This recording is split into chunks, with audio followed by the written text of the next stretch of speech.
Ya, buat teman-teman semua tonton konten saya sampai kelar ya, biar nggak salah paham. Buat kadrun-kadrun, sama juga, sampai kelar juga, biar tambah puyeng. Detak!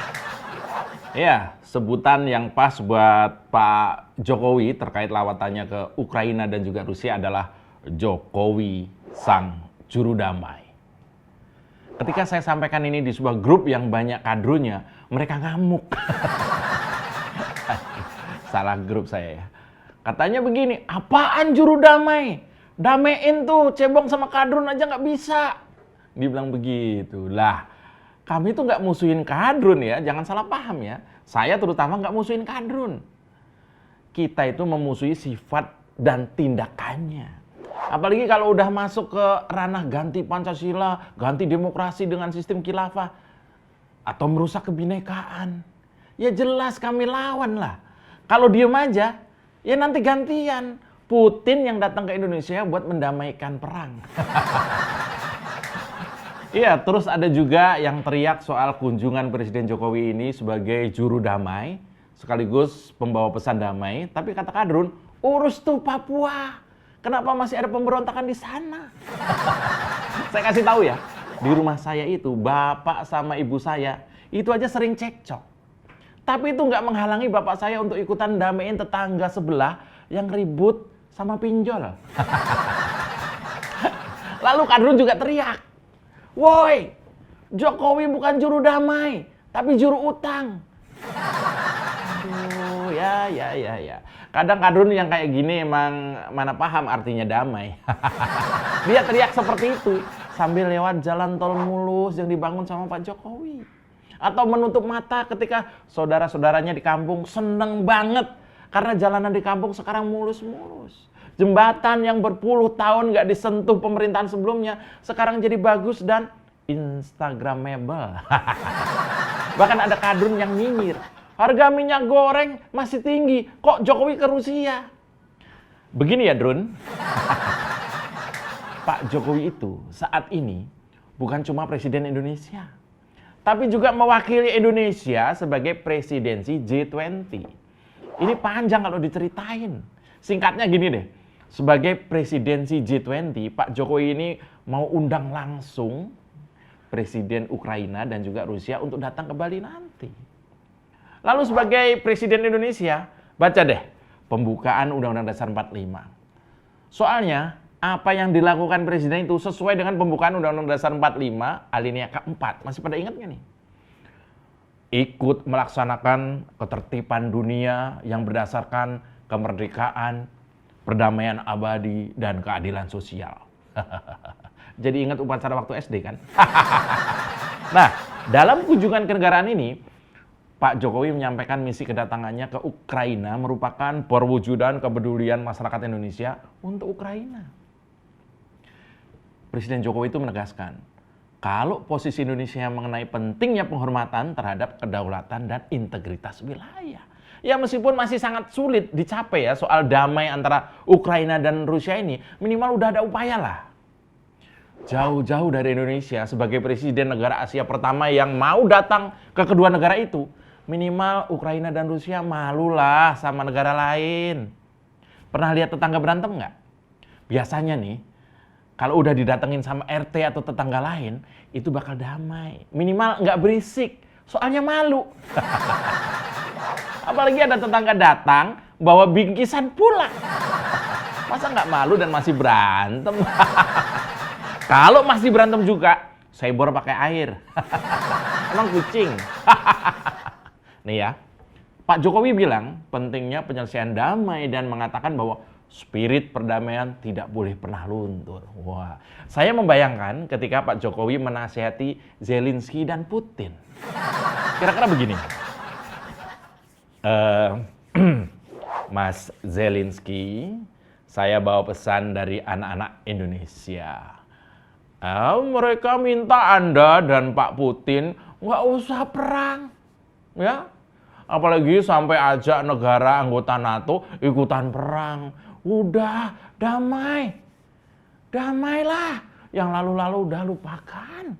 Ya, kalau nggak damai juga, besok yang datang ke sini bukan cuma saya loh.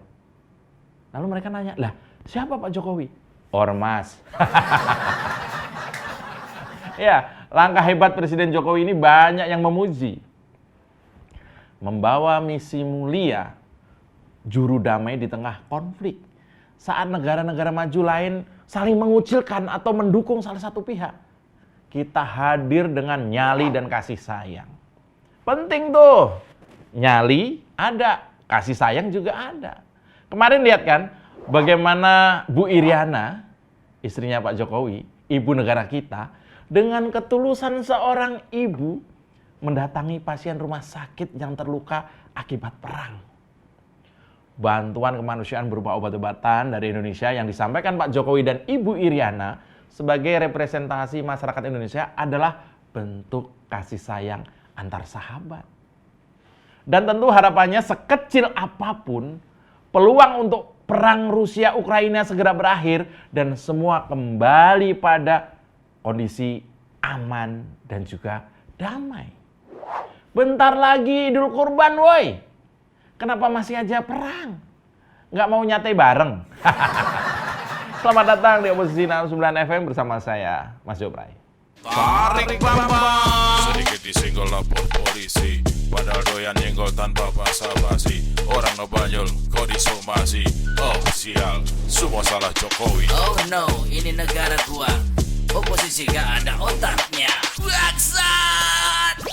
Yo, sahabat pecinta damai semuanya. Sebagai presidensi G20 mewakili Indonesia, Pak D. Jokowi menawarkan diri untuk membawa pesan dari Presiden Zelensky, Ukraina, untuk Presiden Putin di Rusia yang hari ini ditemui beliau. Barusan, ketika saya membuat konten ini, Pak Jokowi barusan aja nyampe Rusia, ketemu Putin. Mungkin lagi ngetes sekarang. Presiden Indonesia ketemu Presiden Rusia. Ini seperti deja vu. Waktu Bung Karno yang pernah ke Rusia juga, bahkan sampai 4 kali. Dan ketemu dengan pemimpin Rusia saat itu, yang namanya masih Uni Soviet ya saat itu ya. 4 kali ke negara yang sama. Kalau bukan sahabatan nggak mungkin lah. Itu pula yang membuat Putin begitu hormat kepada Pak D. Jokowi. Sejarah masa lalu, Indonesia memang sahabatan dengan Rusia. Ini yang membuat meskipun paling cuma 1%, kemungkinan berhasil setidaknya peluang damai itu masih ada.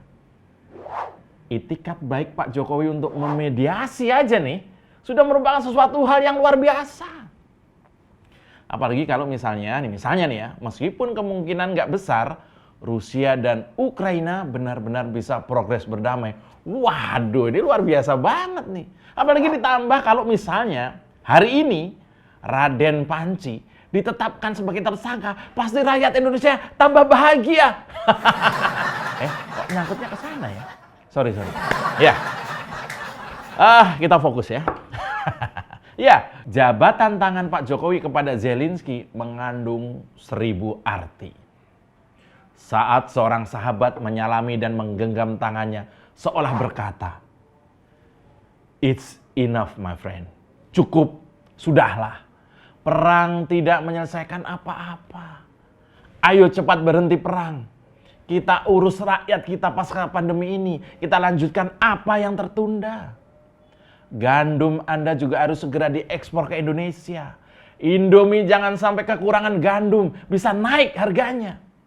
Kalau Indomie sampai harganya naik, anak kos Indonesia bakal goncang. Dan kalau anak kos yang jumlahnya jutaan di Indonesia itu goncang, bahkan sampai stres, maka proses belajar mereka akan terganggu. Dan imbasnya, percuma saya kasih kartu Indonesia Pintar." Halo anak-anak kos, ya itu ada siapa tuh? Clara, Bagus, Gilang. Tarik Bambang. Mau kemana kawan, tanpa arah tujuan, cari masalah rawan, urus saja masa depan. Halo kawan, jangan ikut Taliban. Mau kemana kawan? Saya patut apresiasi ya keikutsertaan Bu Iriana mendampingi Pak Jokowi ke Ukraina dan juga Rusia. Ini baru ibu yang hebat. Membanggakan banget ya. Udah gitu pembawaannya juga santai. Bajunya juga sangat sederhana dan cenderung casual. Bukan baju buat staycation atau healing ya. Contoh seorang istri yang mau menemani suami di saat santai atau di saat perang. Mudah-mudahan ibunya anak saya nonton ini ya. Mau menemani suami di saat nggak asik. Kritik, autokritik. Juga ketika Pak Jokowi bilang gini, saya menawarkan diri untuk membawa pesan dari Presiden Zelensky untuk Presiden Putin yang akan saya temui dengan segera. Kemarin bilang begitu. Ini pernyataan tegas untuk kesediaan Indonesia mediasi jalan damai antara Rusia dan Ukraina yang belum pernah dilakukan pemimpin Barat secara nyata. Ini tuh beneran kayak di perantara damai dua sahabat yang lagi ribut ya. Ingat nggak? Ini perumpamaannya nih. Saya ingat nih kayak dua sahabat lagi ribut, ini perantaranya. Ketika dua kawan ribut, saling blokir WA misalnya, bahkan WA aja cuma centang satu. Maka diperlukan pihak ketiga untuk mengkondisikan berbagai kesalahpahaman. Atau bahasa sederhananya, buat nyambungin. Biar segala miskomunikasi bisa clear dan saling memahami, nggak berantem lagi. Ya, itu diperluin. Dan meminimalisir negara lain untuk ikut-ikutan ngomporin. Ini mic saya kenapa lari-lari? Karena perang terjadi oleh sebab Ukraina memberi tempat kepada negara Barat untuk seolah-olah iseng main api di halaman belakang Rusia. Sementara di belakang halaman Rusia itu seolah banyak tumpukan rumput kering. Ya jelas kebakaran lah. Makanya diperlukan yang namanya juru damai. Dan Pak Jokowi yang tampil ke muka. Bukannya sok jago ya, bukan ya. Atau sok paling damai, enggak. Tapi ada yang namanya kemanusiaan. Perang selamanya tidak akan ada yang menang. Karena yang kalah jadi arang, yang menang jadi abu. Abu kumkum. Kalau mereka gak mau damai, ya udahlah biarin aja. Tunggu perang sampai selesai. Habis itu kita minta Anies buat ganti nama negara mereka. Tetap ya. Demikian Oposisi 69 FM. Bangga sebagai rakyat Indonesia punya presiden cerdik dan nyalinya luar biasa. Bletak! Tarik ke Bambang. Sedikit disenggol Kemana lagi lu? Kemana lagi lu? Padahal doyan nyenggol tanpa basa-basi. Orang no banyol, kok disomasi. Oh sial, semua salah Jokowi. Oh no, ini negara gua. Oposisi gak ada otaknya. Bangsat! Kita dukung aksi melawan intoleran, radikalisme, dan juga terorisme demi Indonesia yang lebih baik dengan cara subscribe di kanal 245 TV. Makasih.